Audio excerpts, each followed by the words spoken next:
Senhor Jesus, Divino Mestre, que as tuas bênçãos de paz, compaixão, misericórdia envolvam-nos em mais uma jornada de estudo, de certa forma, preparatório para o trabalho de mais tarde, que nós tenhamos esse aspecto em mente para que o ambiente possa já ser magnetizado, favorecendo os trabalhos que se realizarão logo mais no campo do acolhimento aos irmãos momentaneamente em dificuldade no plano espiritual. Que nós possamos aqui neste momento, a partir deste momento, expressarmos nossos melhores propósitos e pensamentos, irradiarmos nossos melhores sentimentos, para que o alcance seja aquele alcance positivo, benéfico para todos, encarnados e desencarnados, em nossos ambientes e na Fraternidade Espírita Camilo Chaves. Que assim seja. Muito bem, eu vou projetar a tela do estudo de hoje, capítulo 13, todos vendo?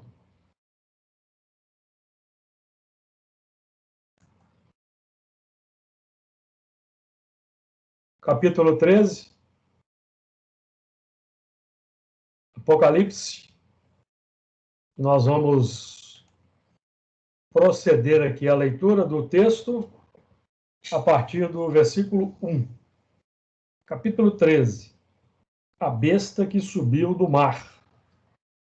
E eu pus-me sobre a areia do mar, e vi subir do mar uma besta que tinha 7 cabeças e 10 chifres, e sobre os seus chifres 10 diademas, e sobre as suas cabeças o nome de blasfêmia. E a besta que vi era semelhante ao leopardo, e os seus pés como os de urso, e a sua boca como a de leão. E o dragão deu-lhe o seu poder e o seu trono e grande poderio. E vi uma de suas cabeças como ferida de morte, e a sua chaga mortal foi curada, e toda a terra se maravilhou após a besta. E adoraram o dragão, que deu à besta o seu poder, e adoraram a besta, dizendo: quem é semelhante à besta? Quem poderá batalhar contra ela? Então esse é o nosso texto de hoje, que vamos trabalhar aqui. Nós já começamos na semana passada o estudo desse capítulo 13, versículo 1. E eu pus-me sobre a areia do mar, e vi subir do mar uma besta, que tinha 7 cabeças e 10 chifres, e sobre os seus chifres 10 diademas, e sobre as suas cabeças o nome de blasfêmia. Nós só chegamos a comentar esses primeiros lances aí do capítulo, do versículo 1. E eu pus-me, é uma questão que nós podemos fazer individualmente a cada um de nós, com relação ao plano em que nós estamos nos colocando na existência física. Se nós já estamos nos movimentando num plano de consolidação dos valores espirituais superiores, ou se nós ainda estamos no plano da dúvida, da oscilação, que é esse plano da areia. E pus-me sobre a areia, definindo base sem firmeza, desconexão ou com o mundo material ou com o mundo espiritual. Podemos associar também ao momento da perturbação que precede a reencarnação, e a perturbação que se segue à desencarnação. Também significa momentos de transição. Transição para o mergulho na existência física, transição para o retorno ao mundo espiritual. E no plano filosófico, a areia representa o momento da dúvida. Se vamos avançar, se vamos adiante, ou se vamos ceder à saudade do passado. A saudade do passado como sendo a manutenção, o atendimento dos desejos plenos, o retorno, então, ao plano do instintivo. E eu pus-me sobre a areia do mar. O mar, então, já é o plano dos acontecimentos, dos fatos, plano da concretização. Terra define soma dos componentes inspiradores interiores. Terra define plano espiritual. Terra define plano do coração. E, obviamente, a terra propriamente dita, que é o plano físico, ela reflete o que vigora na terra do coração. O que nós temos na terra física do mundo é a materialização do que está nos planos do coração. A areia, o terreno instável de intermediação, a interseção entre a terra e o mar, transição entre dois estados. Certo, amigos? Terra, plano espiritual, mar, plano físico. Areia, transição antes da reencarnação, transição depois da desencarnação, transição interior das nossas alterações psíquicas, alterações de hábitos, ok? E pus-me sobre a areia do mar e vi subir. E vi subir do mar uma besta. Aqui nós estamos tratando do aspecto de emersão das complicações no mundo físico, no mar. Então, nós estamos no momento da areia, da transição, no plano da oscilação, em que nós já temos conhecimentos superiores, mas ainda trazemos tendências do passado. Então, nesse plano da transição, nós vamos identificar plenamente a besta, que é a concretização do dragão. É como se fosse o representante do dragão. No plano físico, todos nós que ainda veiculamos ideias materialistas. A besta. Então, nós vamos, quando o conhecimento superior entra na nossa intimidade, nós vamos identificar os valores interiores, e é como se esses valores interiores complexos emergissem. Eles sempre estiveram aí, mas nós não os identificávamos como aspectos complexos, convivíamos tranquilamente com eles, até gostando de certas coisas que nós fazíamos, mas quando o conhecimento superior entra, então ele vai se tornar evidente. Tornando-se evidente na nossa intimidade, é óbvio que nós vamos identificá-lo no plano exterior, identificar aqueles que são os seus instrumentos e são os seus agentes no plano físico. Aqueles que no plano físico continuam mantendo plenamente os valores do egoísmo e do orgulho. Certo, meus amigos? O movimento natural de identificação do que vigora Certo? Agora, à medida que o mundo vai caminhando, as reencarnações vão sendo autorizadas e o número aumentado, nós vamos vendo efetivamente mais e mais, em maior quantidade, a complexidade do mundo. Então, por exemplo, Emmanuel define no livro A Caminho da Luz que o século XX seria o século divisor entre o joio e o trigo. E nós tivemos no século XX aquele, com toda certeza, o pior momento da história da humanidade,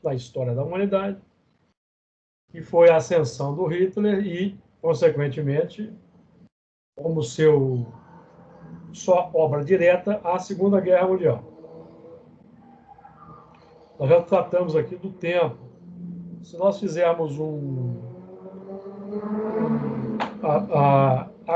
aplicarmos aqui a matemática do ciclo centenário, 2520, a partir daquela data de 587, que marca a destruição do Templo de Jerusalém, 587 menos mais 2520, nós batemos a data de 1933, quando Hitler foi nomeado chanceler da Alemanha. De 33 a 45, 12 anos. Então, foi aquele momento, digamos assim, particular desse espírito, um período de 12 anos, em que ele teria a oportunidade de mudar o rumo da sua trajetória ou confirmar a sua elaboração complexa milenar. Por isso, 12 anos, em que ele vai expressar no período 12 anos sintetizado o global da sua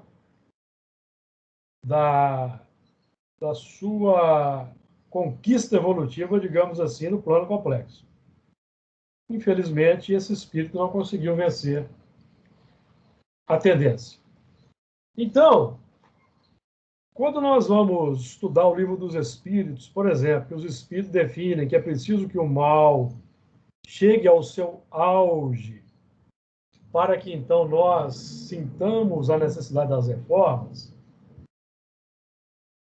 nós estamos vivendo o momento do auge. Século XX, século XXI.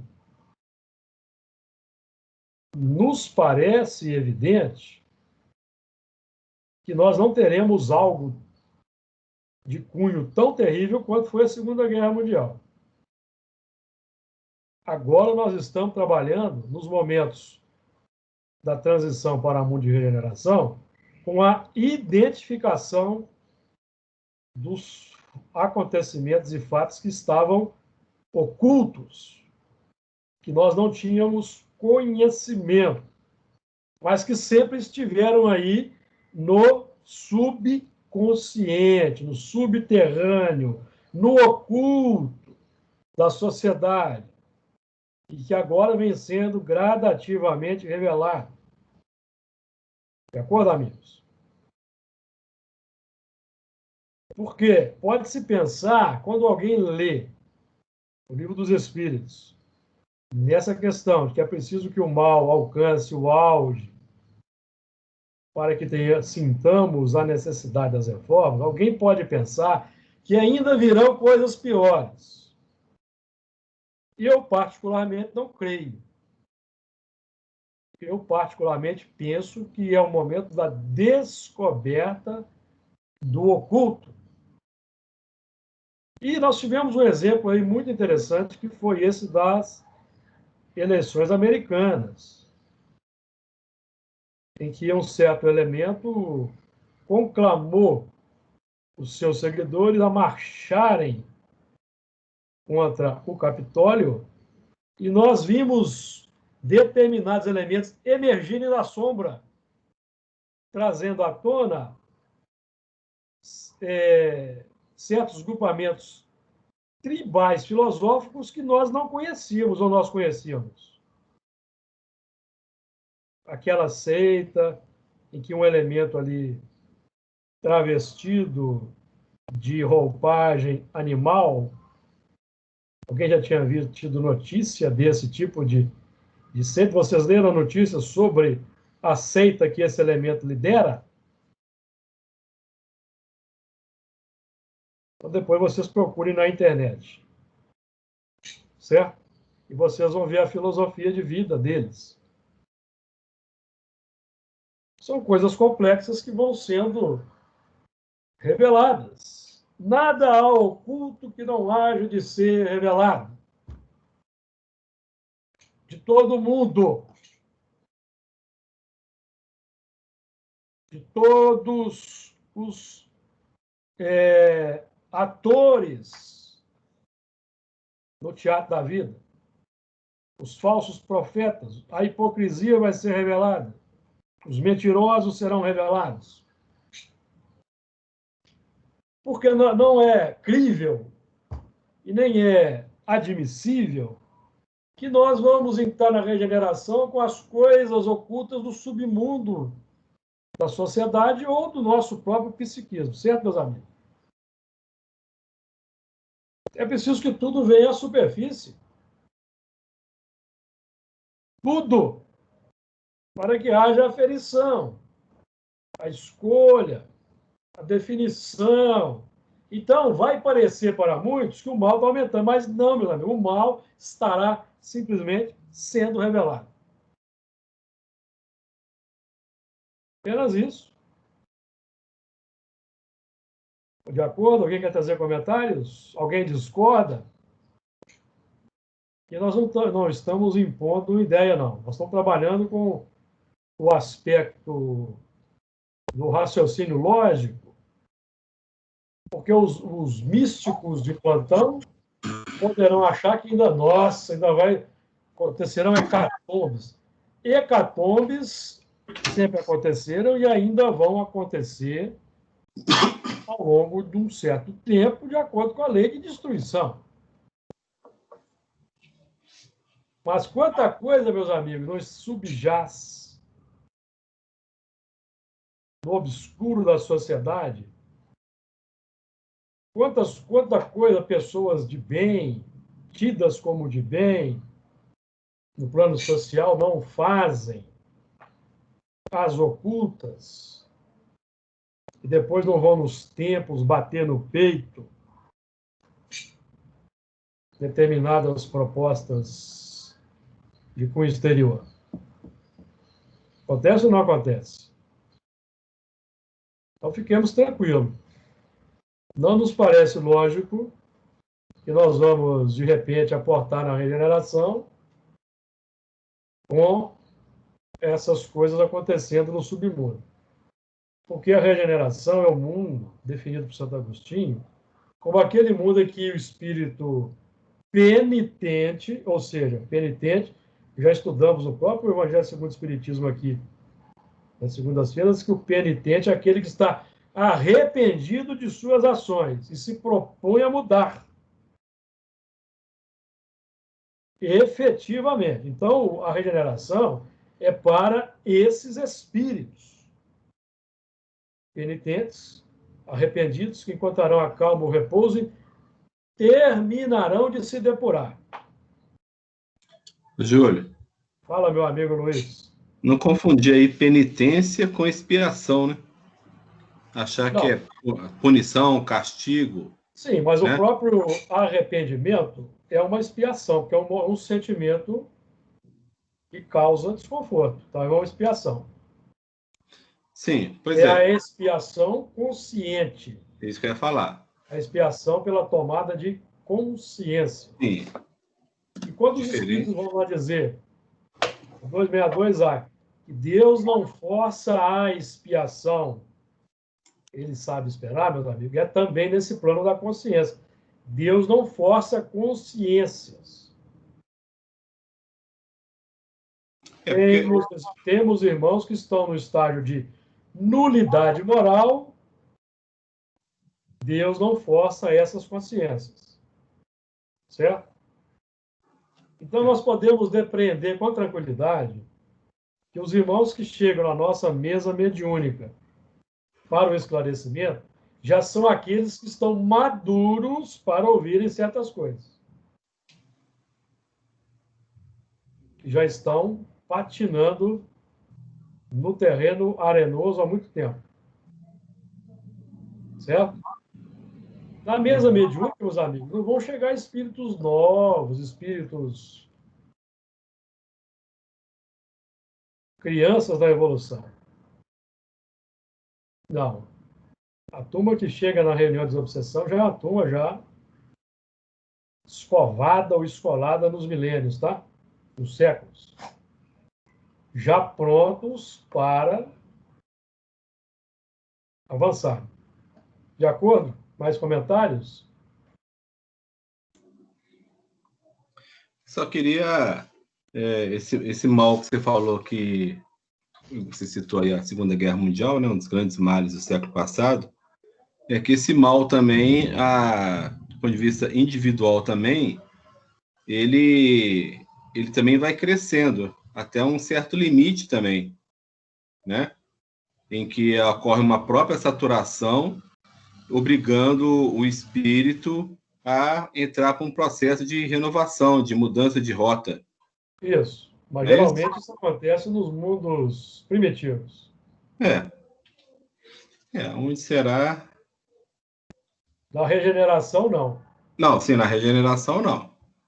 Eu estou falando assim. A regeneração é para o penitente, o arrependido. Estou tentando. Disposto a mudar, certo? Agora, Certo. o mundo para saturarmos, nós vamos estudar isso em Gênesis, quando formos estudar, por exemplo, sobre o Matusalém, que foi o que mais viveu, o que significa isso? O que mais viveu vive na Terra é aquilo que precisa de saturar-se para cansar. O que mais evolui vive menos tempo na Terra. Certo? Quem precisa saturar, precisa viver muito tempo, para saturar, para cansar. Então, esses que estão aí, com grande poder de persuasão, utilizando esse poder de persuasão potencializado pelas redes sociais para conclamarem as pessoas para ações complexas no campo da sociedade, antifraternas, contrárias aos princípios que nós temos estudado, defendidos por Jesus, esses, penso eu, que irão saturar essa tendência no mundo primitivo.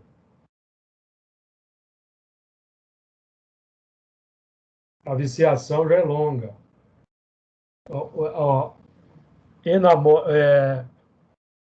O amor próprio já está muito engrandecido.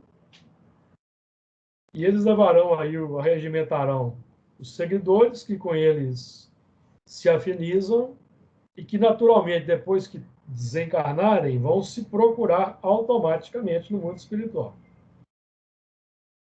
Pela lei da atração magnética. Por isso é que nós aqui, eu particularmente, eu procuro aqui veicular ideias espíritas e não minhas próprias ideias. Porque aquele que prega a si mesmo, ele assume uma responsabilidade, ele agrega um rebanho. Depois ele vai precisar transferir esse rebanho para quem de direito. Quem que é o pastor por excelência aqui na Terra? O Luiz falou ali, não ouvi, mas ele disse Jesus. Então nós, espíritas cristãos, temos o dever moral de conduzir as ovelhas para Jesus e não para nós próprios. Certo, amigos? Abre o som aí, Fernando, para você falar. Precisa abrir o som. Esqueceu como é que abre? Lá em cima, parte superior direita do seu vídeo. Já abri.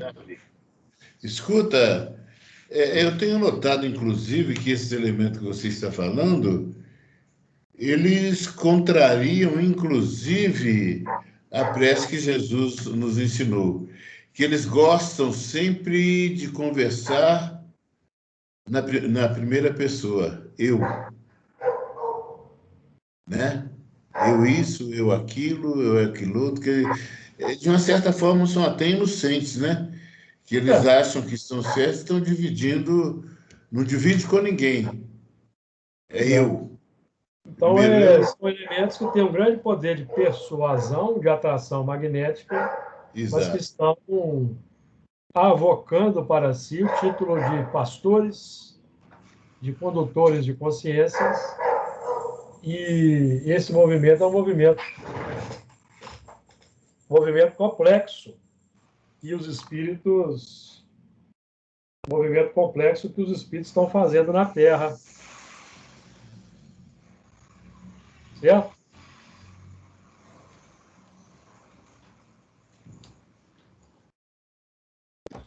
De acordo, amigos?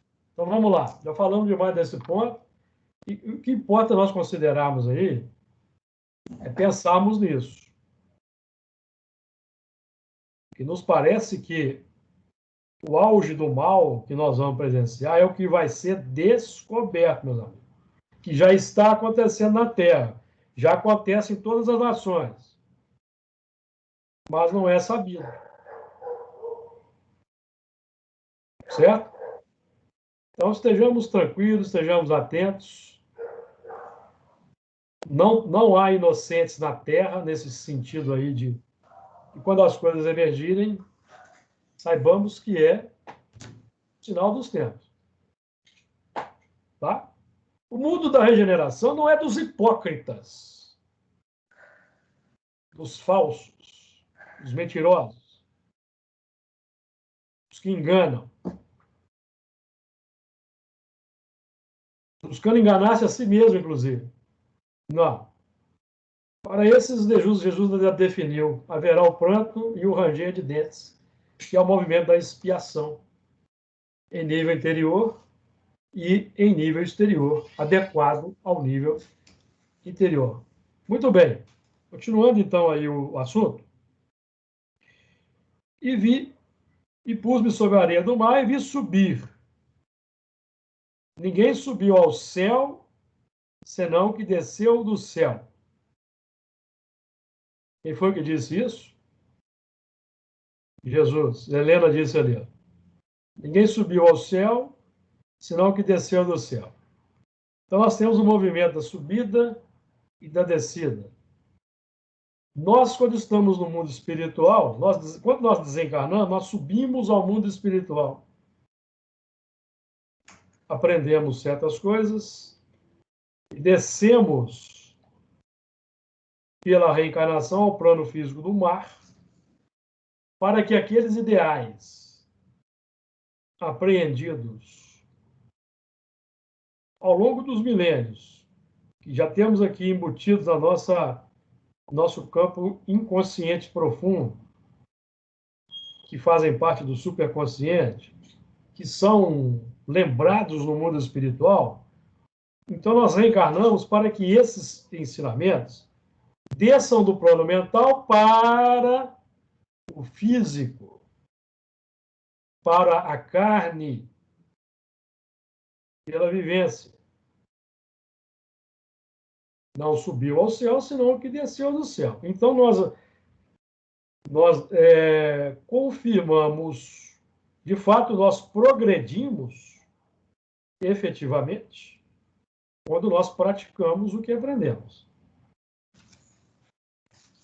Só aí.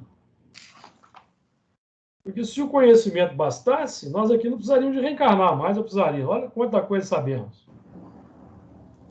Desde o primeiro dia que entramos na casa espírita até hoje, quanto nós aprendemos. Se o conhecimento bastasse, nós já desencarnaríamos, iríamos lá para a esfera do Cristo. Mas não é assim que funciona. O conhecimento caminha mais depressa. O progresso intelectual é o primeiro a ser feito. E o progresso moral, depois. O progresso moral ele é definido pela vivência, pela transformação dos sentimentos interiores em virtudes, qualidades nobres.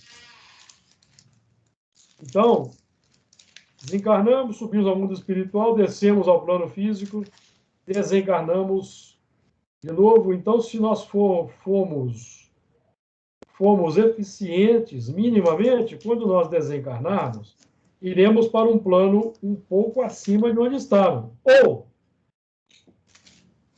se retornarmos para o mesmo plano, nós vamos para uma posição nesse plano um pouco acima da que estava. Então, houve uma subida. E eu estou falando aqui do ciclo de evolução, meus amigos. Quando nós falamos em espiral da evolução, é nesse sentido. Estou no mundo físico, eu desencarno, vou para o mundo espiritual, subo e retorno para a carne uma nova laçada. Certo? São as laçadas da evolução, desencarna e reencarna. Agora, eu posso passar N reencarnações no mesmo plano de progresso. Mas o progresso intelectual não para. Ele avança. Sempre. Então, mesmo nos mantendo no plano complexo, repetindo reencarnações, nós estamos avançando intelectualmente. Isso é importante compreendermos, que existe muita confusão no meio espírita entre progresso intelectual e progresso moral. Muita gente não entende. Quando nós lemos na questão 785, que o progresso intelectual se efetua sempre. É o primeiro. Primeiro que acontece é o progresso intelectual, meus amigos. Depois o progresso moral.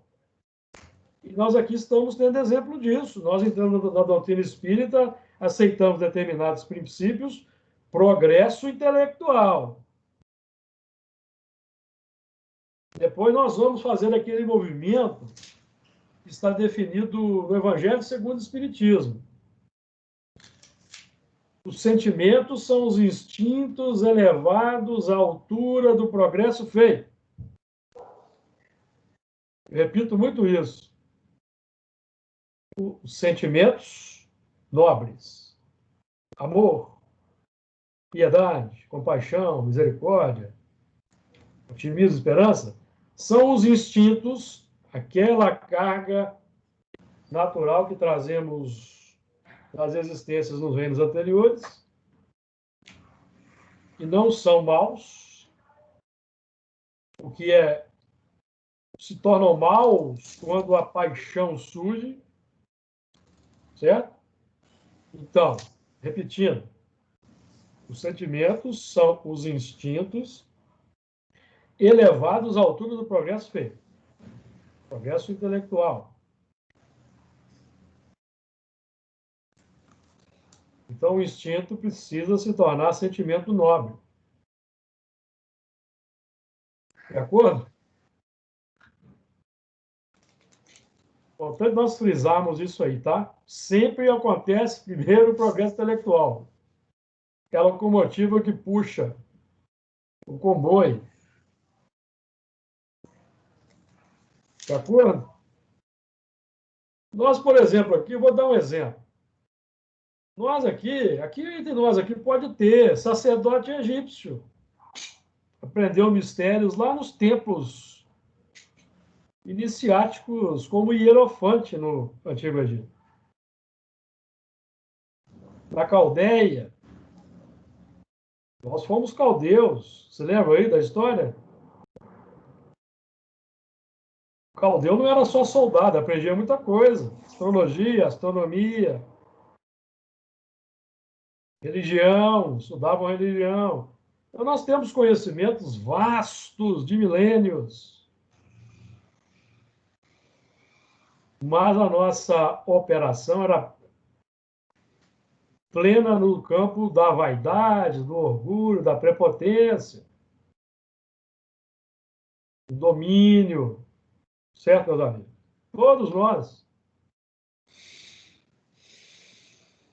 Então, hoje nós estamos num movimento de vanguarda, que é o Espiritismo, não é por acaso. Movimento de vanguarda, porque a ciência ainda não admite a vida espiritual, a ciência não admite a vida espiritual. Admite? Não admite. Nós já temos provas mais do que suficientes que a vida espiritual é uma realidade, ou não temos? Então, nós estamos num movimento de vanguarda. Então, é sinal de que nós já somos aí, nessa área, já temos pele de crocodilo. De acordo? Então o ciclo, quando falamos em ciclo setenário na prática, é esse movimento. Encarna, desencarna, reencarna, desencarna, reencarna, a roda. Certo? Agora, tem os planos setenários cíclicos, matemáticos, do calendário. Já demos exemplo aqui, demos no início. Destruição do templo, 587, 2.520 anos depois, 1933. Os judeus continuam sendo atingidos, ou não? 2.520 anos, 7 etapas setenárias. Deu uma ideia prática do que representa o ciclo setenário? Senão nós ficamos muito no campo místico, sem entender a dinâmica operacional dessa roda cíclica das encarnações. De acordo? Então, quando nós ouvimos aí, todo mundo ouvir falar de ciclo setenário, vamos se lembrar que é o tempo definido no espaço para um movimento de reencarnações para determinada aprendizagem. Então, a Terra está fechando um ciclo de ações e provas, abrindo outro ciclo, regeneração, que é apenas uma fase intermediária entre os mundos ditosos e os mundos de expiação e prova. Por quê? Por que é um ciclo curto? Porque o espírito regenerado se torna um bom espírito e já se torna feliz, e ele já vai exercer uma influência muito diferente no mundo físico da influência que a média da Terra exerce hoje. De acordo?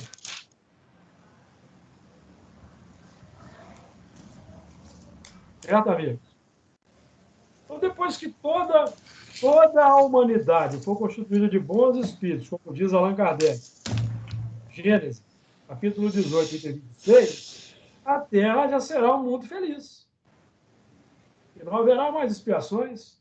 Os elementos, porque a expiação ela é promovida por espíritos encarnados e desencarnados. Expiação não é um movimento abstrato. Não. Ele é positivado no campo social pelos espíritos inferiores, complexos, sejam eles novos na evolução ou sejam eles recalcitrantes na evolução. Certo, amigos? Então, Allan Kardec define isso, que para que a Terra seja um mundo feliz, basta ser habitada por bons espíritos. Bons espíritos. Não precisa ser habitada por espíritos superiores, não. Então, o período de regeneração é curto. Porque assim que a Terra estiver todas as suas latitudes preenchida, ocupada por bons espíritos, a felicidade relativa estará instaurada na Terra. Certo, amigos? Então, na prática, já será um mundo feliz, embora já ainda havendo dores, as dores emocionais, doenças, certo? Ainda vai haver, evidentemente. Mas são os espíritos penitentes ainda sendo alcançados pela imperfeição da matéria. Vai continuar havendo doença, os corpos serão materiais, por longos milênios ainda à frente da Terra. Certo, amigos? De acordo? Comentários aí? Muito bem. Então, não subiu ao céu. Jesus diz assim, literalmente, em João 3,13. Ora, ninguém subiu ao céu, senão que desceu do céu. O Filho do homem que está no céu. Então, o Filho do homem é a nossa obra pessoal, individual. O Filho do homem está no céu. Para nós aqui, que já adotamos o cristianismo, o espiritismo, como filosofia de vida, o Filho do homem está no céu da concepção filosófica. Já está no céu, nós já sabemos o que é ser o Filho do homem, qual o plano para chegar lá, agora precisa descer do céu. O transeunte, o pedestre, o companheiro de trabalho, ou na casa espírita,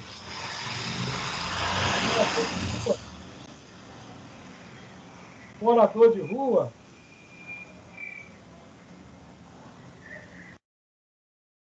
fechei seu som que tá um barulho, tá, Fernando? Depois você abre. O morador de rua precisa ter notícias de Jesus, que é o Filho do homem individual de cada um de nós, porque Jesus hoje não caminha mais por aí, caminha? Alguém já viu Jesus por aí caminhando? Não. Quem é que vai, então? Dar notícias de Jesus para a humanidade. Porque tem muita gente aí dando notícias de mentalidades complexas. Defendendo fanaticamente mentalidades complexas. Atacando seus irmãos e a humanidade por causa de mentalidades complexas.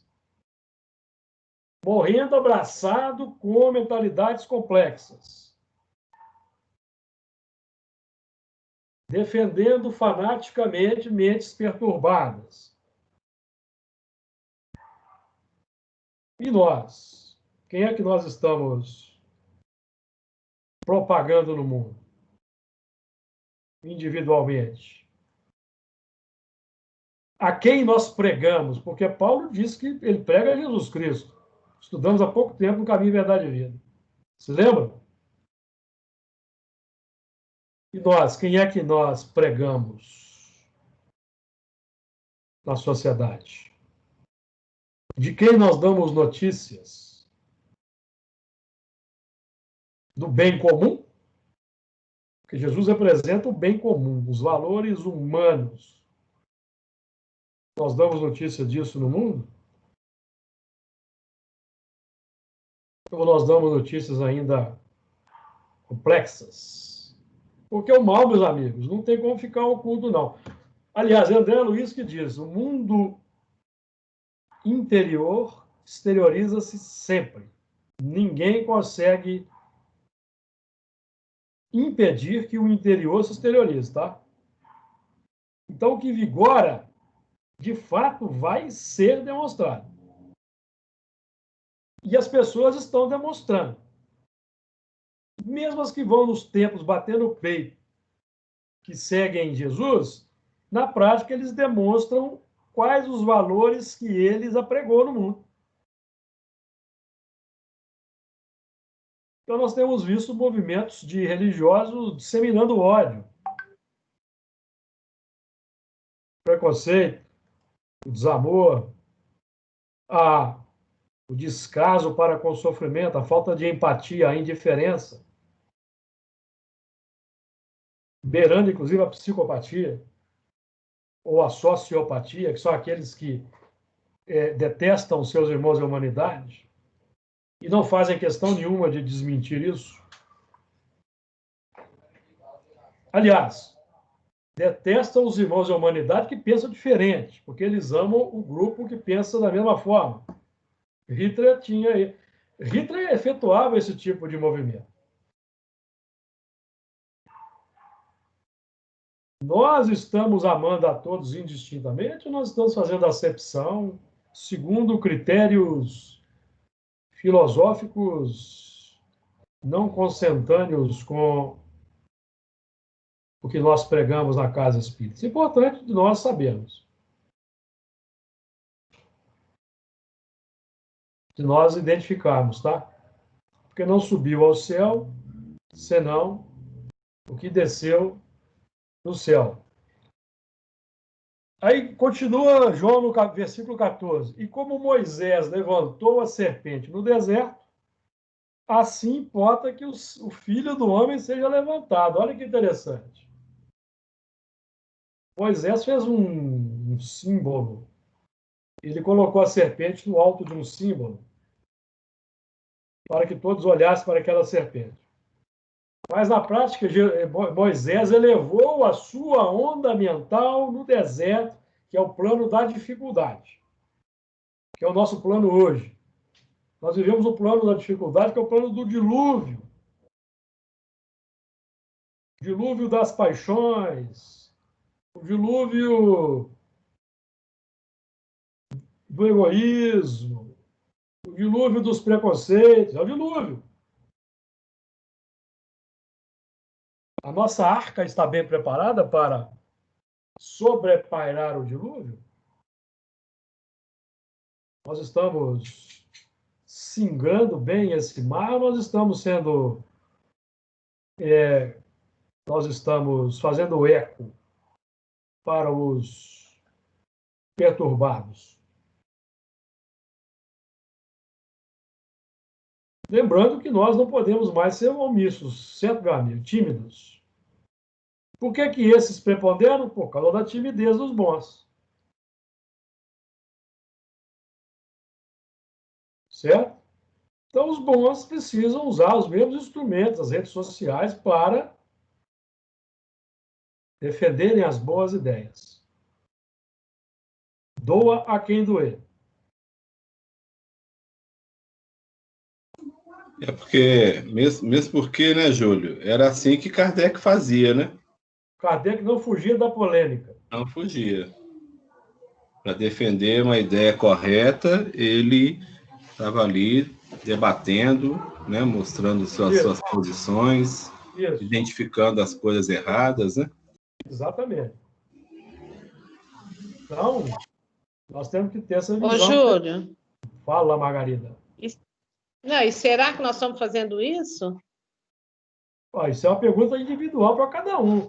Aqui nós não estamos fazendo terapia de grupo. Cada um faça a sua pergunta individualmente e chega às suas conclusões, certo? Nós aqui não estamos chamando ninguém às falas. Essa é a ideia. Aham. Esse é um movimento individual, Margarida. Então, como nós avaliarmos? Não, eu estou falando assim, é bom a gente analisar isso, né? Consciência individual, né? Uhum. Porque aquele que, por exemplo, eu que sou atuante em rede social, a gente é atacado quando a gente coloca uma opinião que vai contra uma certa opinião de determinados elementos que odeiam, então eles nos atacam. Aí o que eu faço? Eu vou lá no elemento, na tecla assim, bloquear, eu vou lá e bloqueio. Sabe por quê? Porque ele não vai colocar mais comentário infeliz na minha rede social. Quando a gente bloqueia, significa que o elemento não pode mais postar comentários na sua página ou nas suas postagens, certo? Você não está bloqueando, eliminando o elemento da amizade. Você está bloqueando. Ele vai continuar recebendo e vai ficar com a raiva que lhe é peculiar e ele se vire com isso. Porque eu faço postagem, ó, vocês me conhecem. Eu faço postagem de astronomia, de física, de esperanto, de espiritismo, de natureza, proteção ambiental, proteção aos animais. Ninguém faz comentário, mas quando a gente coloca uma postagem chamando o povo às falas para a questão política, a gente é atacado. Aí vem o espírita atacar. Por que ele não fez comentários sobre a natureza, sobre a física, a astronomia, o esperanto, o espiritismo? Ele só faz comentário daquela tônica do ódio. Porque você não pode atacar o elemento. O elemento é um ídolo que não pode ser atacado. Nós vimos o que deu isso aí nos Estados Unidos. Ó. Vimos o que deu nos Estados Unidos. Certo? Então, nós temos que ter, meus amigos, esse estudo aqui, esse foro aqui é um foro de debate, de conversa. Aqui não tem tabu, não. Não tem assunto tabu aqui, não. Não tem. Nós temos que falar as coisas como elas são. Eu não vou falar nomes. Nós aqui combatemos ideias e não pessoas. Pessoas, nós vamos orar por elas, vamos envolvê-las na compaixão, na misericórdia, mas nós temos o dever de desmascarar as ideias. Essas ideias estão de acordo com o que eu prego lá na Cátedra Espírita. Essas ideias estão de acordo com aquelas ideias com as quais eu busco convencer os irmãozinhos sofredores a seguirem Jesus. Estão de acordo, são boas, são úteis, são verdadeiras para a edificação da bondade humana no mundo. Se alguém me provar que são, eu paro esse estudo aqui, fecho a sala.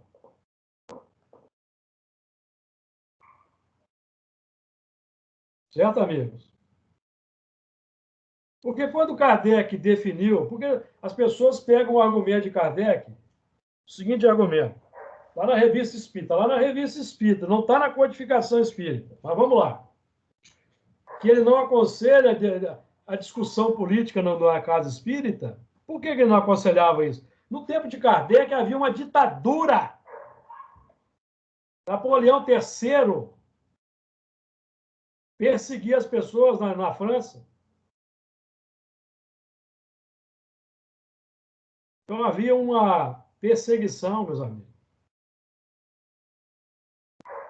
Na codificação não está dito que nós não podemos conversar sobre política.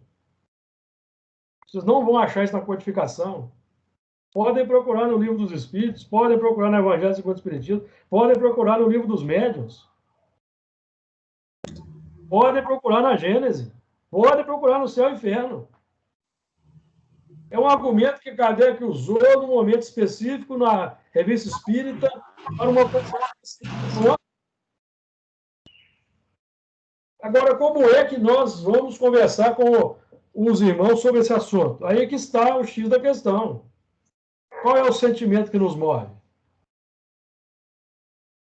Esse aqui é o X da questão. Nós vamos deixar o ódio gritar e nós não vamos contrapor a argumentação com base no Evangelho? É isso? É isso que nós queremos? Vamos continuar mantendo a timidez dos que batem no peito dizendo que são bons? Não. Esse tempo passou. O tempo da inocência, o tempo da ingenuidade, passou.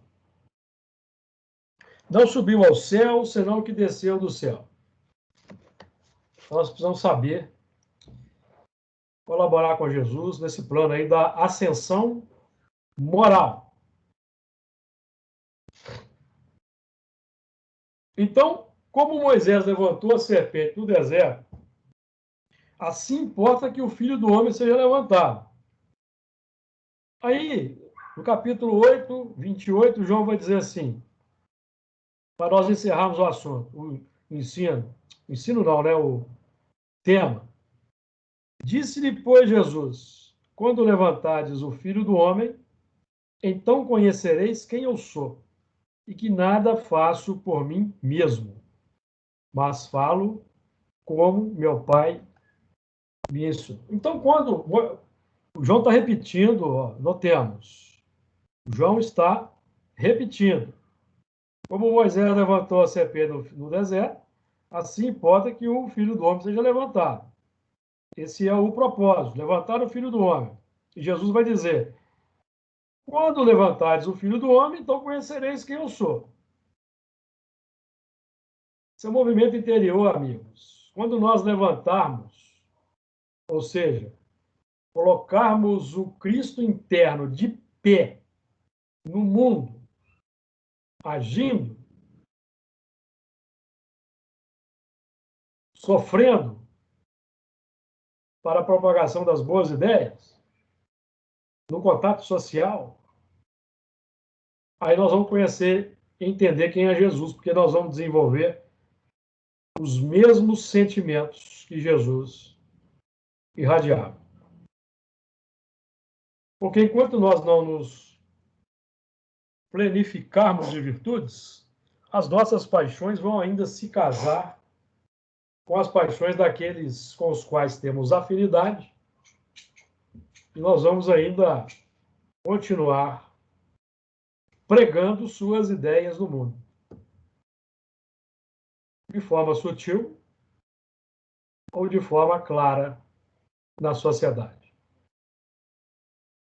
Que Jesus nos abençoe, nos proporcione o entendimento, a ciência, a lógica, a boa intenção e o bom senso para continuarmos progredindo e evoluindo.